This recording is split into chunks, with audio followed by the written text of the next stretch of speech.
Hello, everybody. Lisa Sabaniak here from lifelikeyoumeanit.com. Just coming to you live so we can talk some more about the concepts that are in my book, Survivor to Warrior. You can change your life. Ta-da! And I would like to talk about the third chapter today. So if you missed yesterday's, that's no problem at all. I'm starting a series for this Survivor to Warrior kind of self-help series, if you will.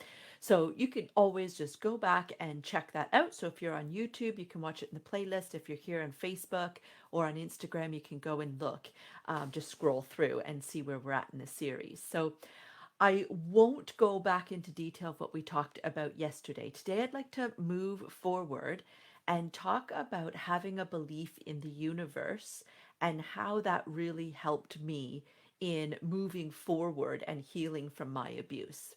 So, first and foremost, for me, having a belief in the universe, I don't feel like me believing that harms anybody.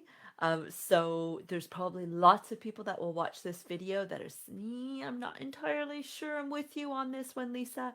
And that is totally fine. This is what really worked for me. And on many different facets of my healing journey, which we'll actually go into detail in later videos as well. Things like forgiveness, for example, has a real spiritual element to it.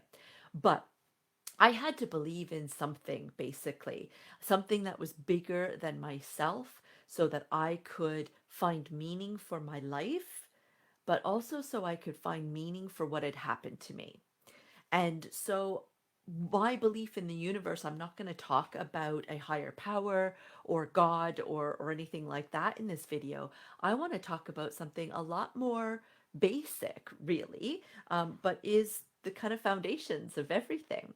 And that is energy. So, energy is all around us. It's not something that we typically can see, right? We can measure energy, so we know that it exists scientifically. And we also know scientifically that every single particle vibrates with a certain amount of energy depending on its frequency. And so, without getting too technical, that means that every single thing that we know of in this universe is made of particles. And if every single particle is vibrating at its own frequency because it has its own energy, and we can't see that energy, it doesn't mean that that energy doesn't exist. It's there, right? The clothes that are on our backs right now are vibrating. The chair that I'm sitting in right now is vibrating. I've got a blanket on my lap, it's vibrating. My desk that my computer is on, this microphone that's sitting here, whatever you are watching this on, all vibrating. And guess what? You're also made of particles. So you are also vibrating, which is part of the reason why you can't tell that you're standing or sitting on a surface that's moving, right? So I know it's absolutely fascinating, and if it's the first time that you've ever really looked at anything like this or heard anything like this, it can be one of those what kind of moments, right? And for a lot of you, it will be old hat and be like, yeah, got that, Lisa. I've been knowing about this for years. But that for me, learning about energy and that we are all made of energy, and so we're all vibrating, really had a very palpable impact on me because it started to allow me to realize that whatever I put out there in terms of energy, right, my actions and my reactions, my words, my thoughts, they all have a vibration, a vibrational energy to them.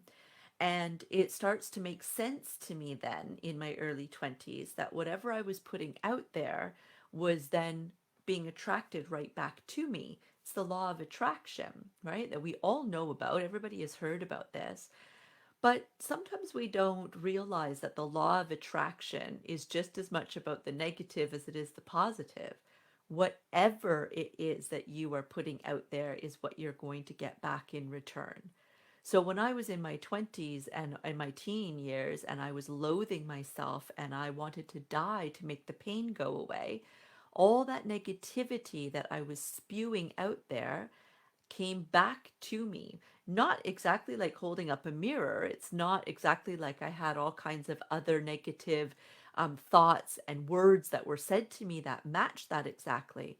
But it did mean that I attracted people that maybe they had similar thoughts or feelings. Maybe they were enablers to an extent where if they heard me speak negatively about myself, rather than calling me up on it and say, Lisa, why would you say that? They would just let that pass, maybe because they had the same thoughts about themselves, right? And so, when you're in a negative space and you've attracted other people that are vibrating at that same sort of frequency, then it means that you basically validate each other, right? Your thoughts and your actions and your words and your just general mood and feelings get validated because you've basically attracted a whole coven around you that is like holding up a mirror for you. If you are in a space where you like to complain and you like to gossip about other people, you like to put other people down to make yourself feel better, and believe me, I am not judging. This is all things that I've personally experienced myself. I've been in that space for a long time, right? I was a super judgmental person, and I still have a lot of issues with passing judgment on myself and others that I'm still working on. So I hear you. There is no judgment here, ironically, about you possibly judging other people or being negative at all. I'm bringing it up because you most likely are going to resonate with that. And I know what it's like to be there, right? So, when you are attracting those same types of people, you might not be complaining about the same thing. Not everybody in your circle is a gossiper necessarily. But again, you might have people that maybe don't go out of their way to gossip about others like you are doing, but they also don't go out of their way to actually try to steer you away from that. So they're more enablers, right? And again, no judgment on enablers either. You might recognize yourself on either end of that spectrum. So you attract other people that are either willing to go along with that or they're willing to contribute with that. And that validates all of those feelings that you have, all of those judgments, all of those ways of propping yourself up, making yourself feel better at the expense of other people is being validated by others. And all it takes is one other person to sit back and join in or not say anything, at least to the contrary, and stay friends with you to make you start thinking unconsciously that this is completely acceptable. And hey, there are other people that are like this. So this is the way to go. This is how we feel better. This is the road to recovery, right? And when I started to realize about the law of attraction and everything that I'm talking about with energy, right? At first, before I really truly understood it, I did understand that I had a lot of people around me that were backstabbers like I was. They would talk about friends behind their back, and then literally that friend would walk in and they'd put a big smile on their face and go give them a big hug and tell them how much they love them and miss them and all kinds of things, when I'd be sitting there thinking, you just completely annihilated them before they walked in that room. And I wasn't coming from a place of, that's terrible. I was coming from a ha ha ha, how funny is that? Because I was doing the same thing, right? I was in on that type of behavior and that type of thinking because that's the type of energy that I was rolling with at that time. And the first thing that happened is I started to realize, well, if they're doing that with them, they're probably doing that with me as well. And then that started to get me to open up my mind and start to realize, well, I would be feeling really quite crappy if I realized that what I consider my circle of friends were talking about me behind my back the second before I walked in the door. If, take me out of this position and put me in that poor girl's position, I would be devastated. And then starting to realize, but I have done that to many other people, right? And start realizing slowly but surely that's not who I want to be. And start looking at what we talked about yesterday, meeting our needs, right? Why was I doing that? What was I getting out of that? But then also starting to realize, well, actually, all of these other people that are around me more than willing to do the same thing or not speak up against it, I've attracted to me because of the vibration that I'm, the energy level that I'm vibrating at. And they've attracted me to them for the same reason. And that if I really want some change, I'm either going to have to actively pursue hanging out with other people or hope that they raise their vibration level as well. And of course, the other part of that was that they will just leave me because we're no longer in sync, right? It will, on the surface, to them, it will look like we just don't, we're not a good match anymore. But energetically, it will be because we literally are not a good match anymore. We're no longer putting out the same energy vibration. And when I started realizing all of that, of course, that was difficult, right? Your first instinct is like, well, I don't want to give up all my friends and everybody that I know. I love these people. I don't want to be alone and all of that. But slowly but surely, I started focusing on putting out to the universe that I was ready to take that next step, that I was ready to surround myself with people that were at that next level. And so the universe responded, and I didn't just get a, all my friends be ditched and I have a whole brand new circle, but slowly but surely started to come in with one example that I'll share with you in a moment.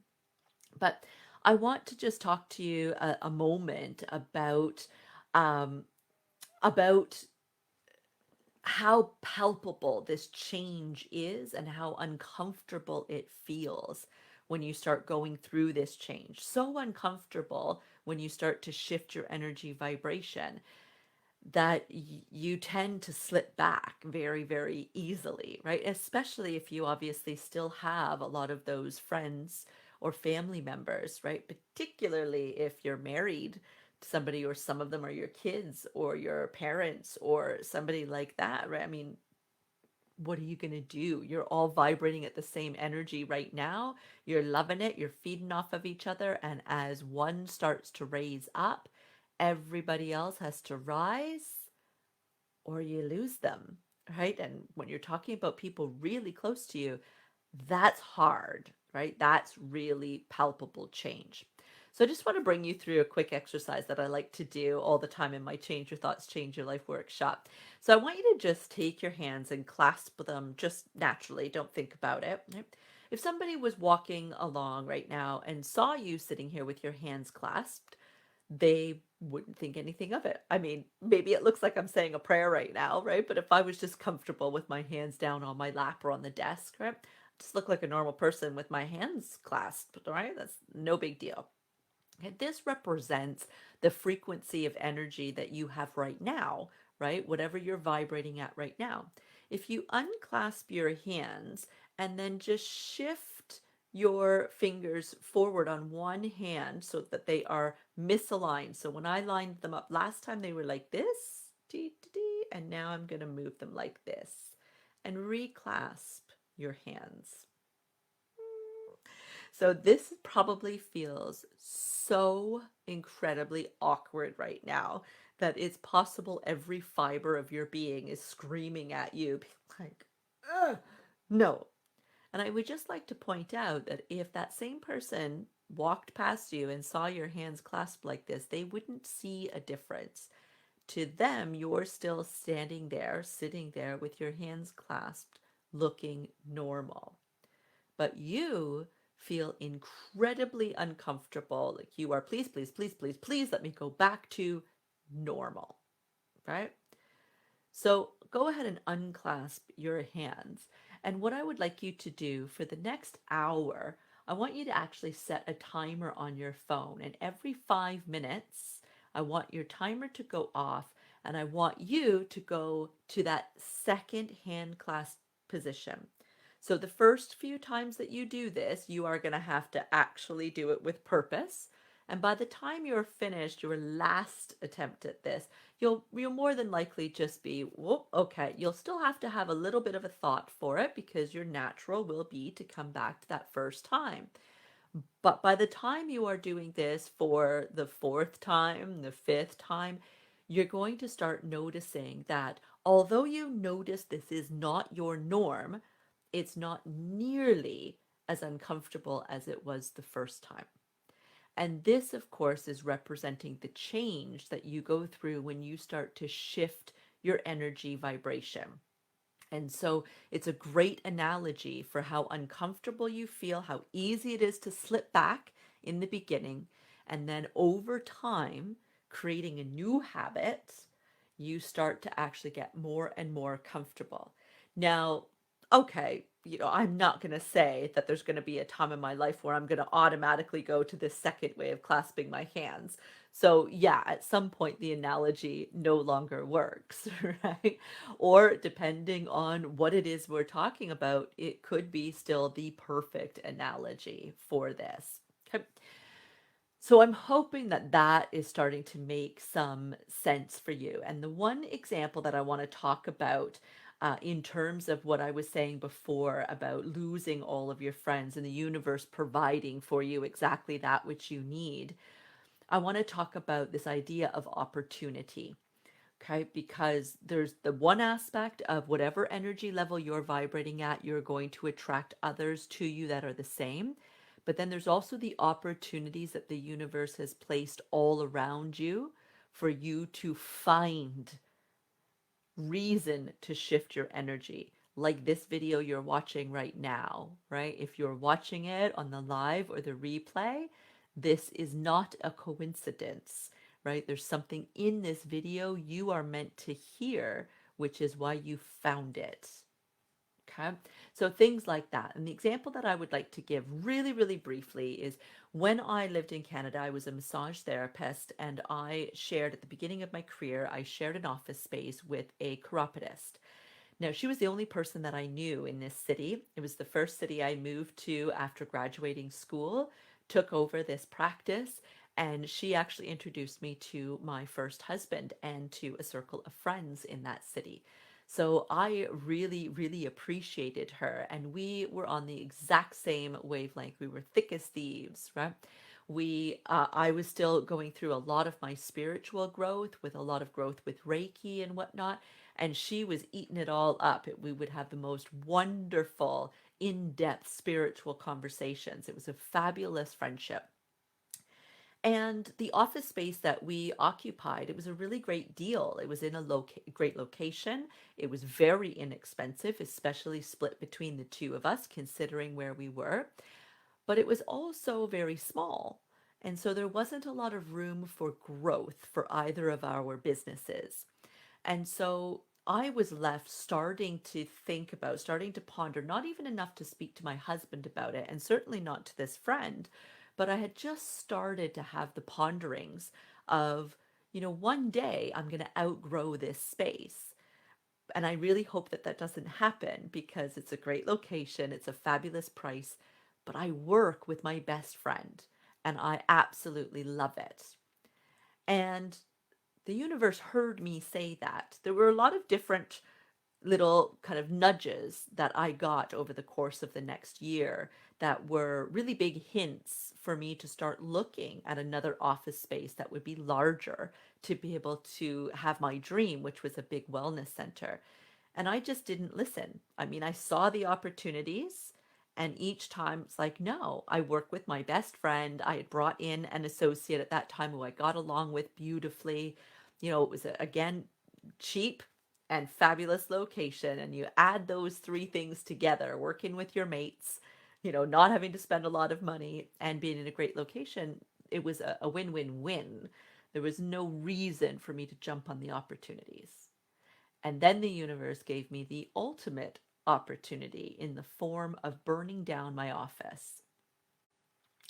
Literally gave me no choice but to look for other space. Now, if the next thing didn't happen, what we would have done is we would have collectively, the three of us, renovated that space and moved ourselves back into it. That was the initial plan. Um, but what ended up happening is my friendships with these two women, particularly with the first one that had introduced me to my husband and was my absolute best friend at that time, completely disintegrated, completely disintegrated because of this fire. And so I found myself now going home and crying my eyes out because I was so sad at the loss of this friendship. And I felt that I was being treated really unfairly and really poorly. And going to work was a horrible thing to do now. And so now I still was in a great location. The landlord had put us up in the same building in a different office. My rent was still going to be very reasonable, even though the price was going to go up.